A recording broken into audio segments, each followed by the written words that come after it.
Coffee తాగుతావా? వద్దురా, cappuccino కావాలి. అండియా అట్లుంటుంది మనతోని. కాఫీ కావాలంటే క్యాపుచినో అడిగిండు మా అన్నయ్య. ఆ మాత్రం చేయలేనా? మీ ఇంట్లో కూడా ఇలాంటి గ్లాస్ జార్ ఉంటే తీసుకొని త్రీ స్పూన్స్ షుగర్ వేసుకోవాలి. వేసేసి దాని తర్వాత మీ ఇంట్లో ఉన్న టూ బ్రూ ప్యాకెట్స్ వేసేసి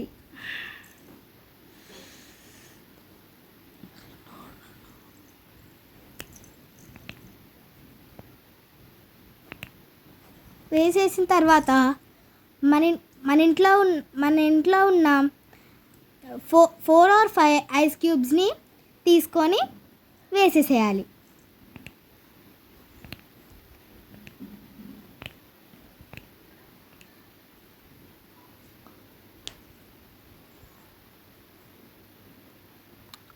దాని తర్వాత 2 or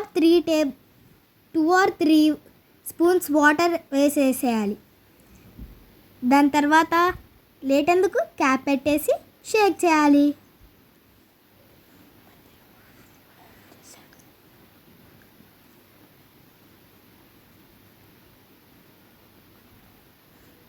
మధ్యలో నేను చేస్తా అని చెప్పి మా అన్నయ్య కూడా వచ్చి హెల్ప్ చేశాడు. చూడండి పాపం ఎంత కష్టపడుతున్నాడో షేక్ చేయడానికి. ఇలా షేక్ చేసిన తర్వాత మనకి ఇలా ఫామ్ లాగా వస్తుంది.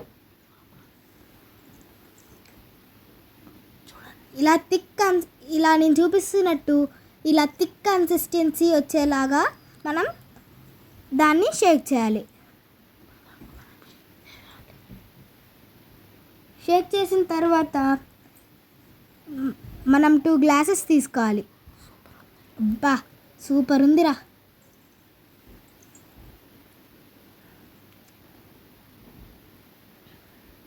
ఇప్పుడు 2 గ్లాసెస్ తీసేసుకొని ఆ థిక్ కన్సిస్టెన్సీని కింద వేసేసేయాలి.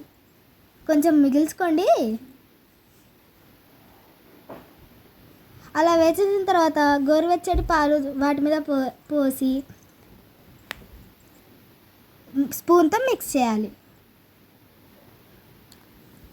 అలా మిక్స్ చేసిన తర్వాత మళ్ళీ ఆ గోరువెచ్చటి పాలని కొంచెం పోసి మిక్స్ చేయకుండా దాని మీద మళ్ళీ ఆ ఫామ్ని యాడ్ చేయాలి.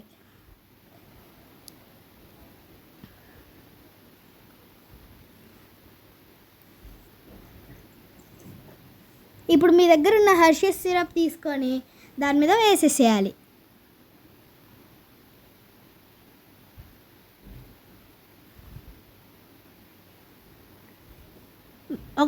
ఒక పుల్ల లాంటిది తీసుకొని దాంతో మంచిగా డిజైన్స్ చేయాలి.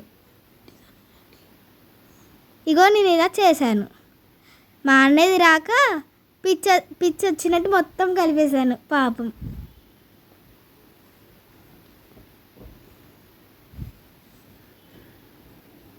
సో ఇక మన క్యాపుచినో రెడీ అయిపోయింది. అన్నయ్య నీ క్యాపుచినో రెడీ.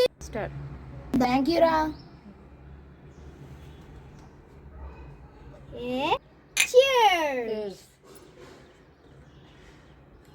సూపర్ రా, వావ్. చాలా చాలా బాగుంది.